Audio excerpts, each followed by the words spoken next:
We continue our reading of Turn Your Eyes Upon Jesus, an invitation to spend a year with your best friend, a daily devotional by author George R. Knight. Today's reading, May 10, When Disciples Become Apostles. These 12 Jesus sent out with the following instructions. Do not go among the Gentiles or enter any town of the Samaritans. Go rather to the lost sheep of Israel. As you go, proclaim this message. The kingdom of heaven has come near. Heal the sick, raise the dead, cleanse those who have leprosy, drive out demons.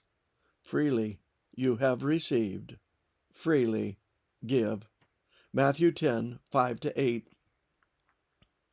The first 4 verses of Matthew 10 list the names of the 12 disciples, whom Jesus now calls apostles. Here we have a shift in terminology that points to a change in the role of the 12. Up to then, they had been disciples, learners, or followers.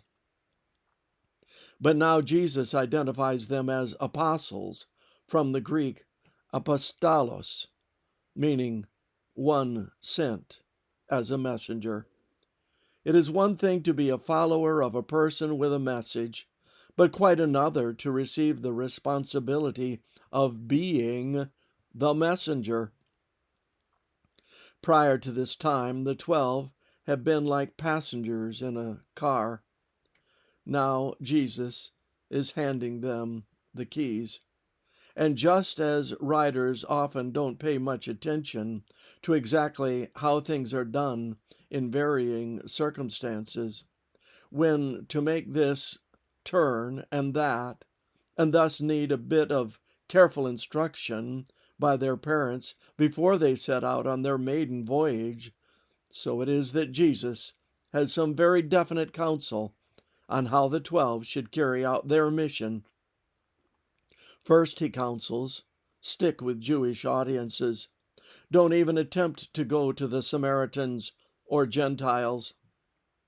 That sounds like a strange command from a man who came as Savior of the whole world. But Jesus had his reasons. For one thing, the disciples weren't ready mentally to deal with the Gentiles. Even years later, Peter in Acts 10 would find it almost impossible to enter the house of a Gentile until God gave him a revelation that it was all right. And afterward, he still had to repeatedly defend his actions. A more important reason for not going to the Gentiles was because of Jewish prejudice itself. If Jesus' followers had aggressively begun working among the Gentiles, no respecting Jew would have paid them any attention. It would have confirmed Jesus' enemies' suspicions that he was in league with the devil. The widening of mission will come, as demonstrated by the book of Acts. But meanwhile, Jesus has provided us with an important evangelistic hint. Namely, always start by putting your first energies into that which is close at hand, rather than indulging in useless dreams about future glory in some far-off land. This concludes our reading today of Turn Your Eyes Upon Jesus.